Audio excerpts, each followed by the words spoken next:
ये के बंदे ने सिर मशवरा ही देना है एड़ा आई साहब शाह पर डबल करा लेना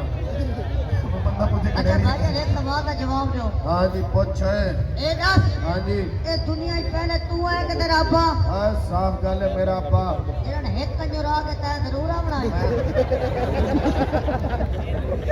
तेरी बहन काट लाऊंगी जिनो जोंग दा नंबर है तो मैं तेरी ओ बहन कढनी है हां ये तो पूरा मोटरवे ते चलदी है चले ना हिको बंदा है कौन अरे आपको ना ही नहीं उस नाल ही है आप समझण वाले समझ में मेरा पोतरी ते क्या करना है तो मैं शादी का सिलसिला चाया पोती ने पोतरा करो किल्ली ना इतना पूरे महीने की पैदावार जी मैं सेरे सी रेत तो मुद्रा भी होवे हां जी जी ओदा सिर है ना हां ये एक मेरी सलवार ही है अच्छा हां जी वो जब बंदे दू जगह ते पैदा थी ने किथे या मियां वाली है हां या भाई वाली है उन पर तो हिको बंदा कर सकता है हां कौन है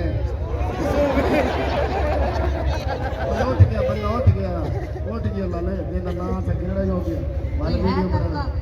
आई जन चूहे ऐसी हाय हाय की दसा तैनू मैं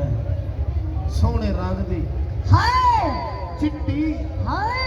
कालियां कालियां अखी हाय बड़े वाल हाय ये बेच रहा दी सोने रंग दी हाय चिट्टी हाय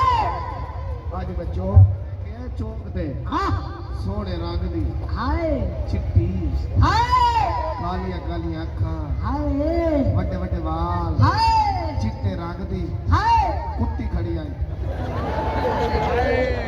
मोदी के बच्चे पूरी गल तो सुन पूरी आ रही है ओंदे ते इवें झाड़वा सू जिवें गरीब बंदे ते कर्जा चढ़दा है बिल्कुल तू मेरियां करनियां तरीफां ठीक है तू कहना जिम्मेदार आदमी हां समंदर टांगे घोड़े चलदन साडे तू मैं तेरियां तरीफां करसा ओ फंस गई तो ठीक है हाँ। ये तो आपको तो मुकाबला बोले तू आप अगर गुनाह हो जाए तू न करी मैं ना करा तेनू बवासी बाबा ये चुप है किया पर एक लड़की आ जाए चमालो कमालो यार किरली आवा यार चढ़ा काला चीड़ा साहब बहुत है नसी हो नहीं रहे हूँ अस तेरे मेहमान है आवन मेरा बिरा स्टेज पे आके गप्पा लाऊ जिंदगी रही तो मैं अपने नाल एक 60 वाला बंदा ले आवागा क्या ले आई सर घर कूड़ मारी वजन पंप ते काम करिए तो इसे चूहे राधी पई है तुम अपना पेन हाथ च रखो मैं हाथ रखने की लोड़ ही कोई नहीं हो क्यों तू भी चटनी बनाई बैठा है ओ किवे सारी रात इते बैठ के साडी कुड़ियां दा मुजरा वेखेगा हां सवेरे जुलूस से शुरू दिया मैं दोस्त क्या कंजर खाना बंद करो मैडम तुसी ना आयो भाई यार ये मेरी शक्ल पीटी है अच्छा कुछ मेरे दोस्त परेशान ने टेंशन थोड़ भर के ना ड्रामा देख रहे हैं हां ਤੁਸੀਂ 200 ਹੋਰ ਪਾਣਾ ਸੀ ਇਹਨਾਂ ਦੇ ਘਰੋਂ ਤੇ ਚੱਕਰ ਲਾਉਣਾ ਸੀ ਉੱਥੇ ਨਹੀਂ ਜਾ ਸਕਦੇ ਪੁੱਤਰ ਉਹ ਕਿਸ ਤਰ੍ਹਾਂ 3600 ਮੇਰਾ ਕਿਰਾਇਆ ਲੱਗਾ ਅੱਖਾਂ ਤੋਂ ਆਪ ਅੰਦਾਜ਼ਾ ਲਾ ਹਾਏ ਬਦਮਾਸ਼ ਔਰਤ ਹੈ ਬੇਟਾ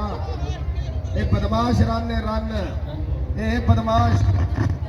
ਇਹ ਕਿ ਅੱਬਾ ਮਾਨੇ ਕੁਝ ਨਹੀਂ ਉਹਦਾ ਚੋਰ ਹੈ ਕਿਰਲੀ ਨਾਲ ਖੜ ਰੋਲਾ ਨੇ ਇੱਕ किरली साहब के नाल ही जोर ताड़ी मारो साडे सीरियल